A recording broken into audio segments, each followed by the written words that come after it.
I hate push-ups. And that was my aha opportunity moment.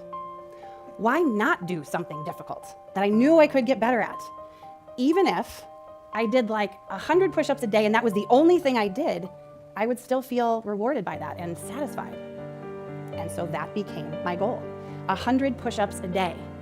I couldn't do 100 push-ups, I knew that, but I knew I could do 5. And I believed I could do that 20 times in a day and get it done. And so for the entire month of May in 2012, that was my goal. I had a purpose, it felt meaningful, I could measure and define success. I told all my coworkers, I told my friends, I got weirdly excited, and then I did exactly what I set out to do. And that month of push-ups turned into the whole year. And somehow that year became 10.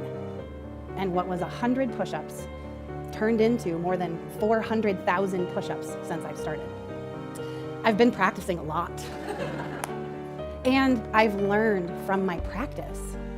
One of my favorite exercises to do with my sports psychology clients is help them to harvest the lessons that they learn from their physical experiences as athletes and help it to become more meaningful in their movement practice going forward.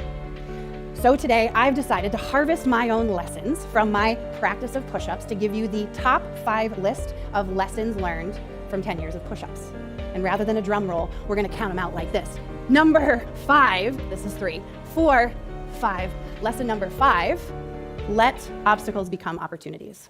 As I just explained, I'm so grateful that I let that challenge of that month of travel, as well as my resistance to push-ups, become opportunities. I wouldn't be where I am without them. So resistance and challenges, they're not bad. They are opportunities to learn. Ready? Lesson number 4, just because I'm not doing something perfectly successful does not mean that I'm failing. So let me ask you, has anyone in this audience ever set an expectation for yourself to do something perfectly? It took a minute, but yes, okay. And has anyone ever felt like a failure when you did not meet that expectation? Okay, there's more of you somehow in that second question. But yeah, it's true, and it is tough being human. So I realized I started to get discouraged somewhere in my second year of push-ups because I noticed this discrepancy between the days when I did 100 push-ups exactly, I felt like a success. And the days when naturally, understandably, because life, I did some, even most, like 80 or 90 push-ups, I felt like I was failing. I didn't want to be disappointed and feel bad about doing push-ups just because I wasn't doing enough. That was way too all or nothing. So I reorganized how I thought about success and I expanded my goal. I continued working at 100 push-ups a day, but I thought about what's a year's worth of days added up together? That's 36,500 push-ups. And that's what I aimed for. And like that, 80 push-ups in a day, instead of getting thrown away and labeled a failure, now it was added to this much bigger goal.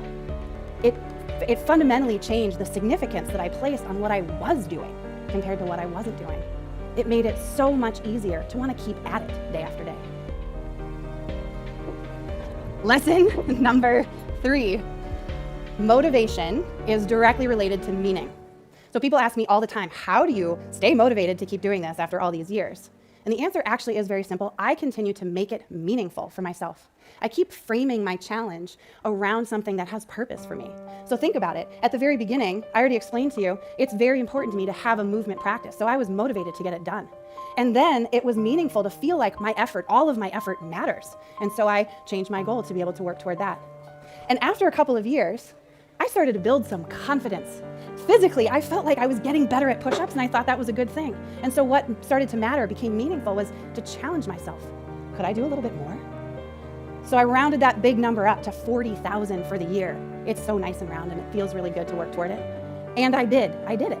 And I looked back at the end of the year, December 31st, I flipped through the calendar where I kept track of my push-ups that year, and I just looked out of curiosity. I had hit 40,000, and there were 29 days in the year where I did 0 push-ups. And that was fine. I wasn't disappointed in that at all. I hit the goal. But what came to matter next was I wanted to explore consistency. How do I challenge myself in that way? So the next year, my goal was to have 0 days of 0 push-ups and still hit 40,000. I did that. And I've continued to find new ways to find meaning, but motivation has everything to do with what matters.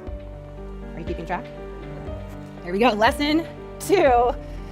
If you want to keep doing something, make it regular and give it structure. And if you want to keep enjoying something, make it unusual and give it variety. So long-term practice thrives with this marriage of structure and spontaneity. And it's kind of obvious, this is the obvious part, but I've learned that I thrive with structure, and there are a few things that have really helped to develop that. So I pick my sets and reps, and I just stick to that every day. I find the routine and keep doing what works. I do a set first thing in the morning. It's a great psychological advantage to know that I've already gotten the ball rolling. That helps keep it regular. I also pair things. I pair push-ups with regular things I do. For example, every time I put something in the microwave, I do a set of push-ups. It just works. Keeps my kitchen floor clean too. Okay, so that's the obvious part, but the second part of this is just because doing something is not the same as really enjoying it, right? And I found great value in being able to find new fun and joy and delight in keeping this practice interesting. So I emphasize this point because so many people work so hard to just be normal and fit in. And even though we crave to feel seen, we don't want to feel looked at. But I've come to value the unusual. I have done push-ups in the aisle of the coach section of an airplane with the drink cart coming toward me in one direction and passengers returning from the bathroom in the other direction. I have raced myself to do push-ups in an elevator between when the doors close on one floor and open on another floor. Okay? I've done push-ups in ski boots and full snow gear before dropping into an epic run down a mountain in Utah. I have done push-ups completely naked. I've done push-ups balanced on 2 rocks at a beautiful beach where my husband and I took our wedding photos, wearing my wedding dress. So just keep in mind, right, the balance between structure and spontaneity. Lesson number 1. There is a version of impressive things that works for you. I meet a lot of people and a lot of conversations start with me doing push-ups and someone coming up and saying, "What are you doing?" And I always answer. I explain I do 125 push-ups a day, it's a practice, whatever. And this is the interesting part. Almost universally, people respond by saying, "Oh, I couldn't do that. I can't even do push-ups." And I think that there is something in this that inspires you. Even if they admire the consistency, even if they like the idea of the physical practice, they're so quick to determine that they can't, that it's not for them. And I think there is a version of whatever this thing is that's impressive to you that does work for you. So when someone says, "Oh, I couldn't do that. I can't do push-ups," I say, "Well, we just don't know which version of push-ups works for you." When they say, "Well, I can't do 100," I say, "Neither can I." 100 push-ups is impressive because most people can't do 100 in a row. I'm no good at 100 push-ups, but I'm good at 5. We're all striving for something, and if this practice has taught me anything, it's that if there is something that inspires you or has meaning for you, and you think you want to be connected to it, find the version of it that works for you, and then practice being good at it day after day. I'll say it one more time. This isn't about push-ups. This is about a practice of learning through something, like I have through push-ups. You don't have to be an athlete. You can build a practice out of meditation or juggling. Movement of any kind, I don't care what it is, but I really do care that you find your practice and practice the heck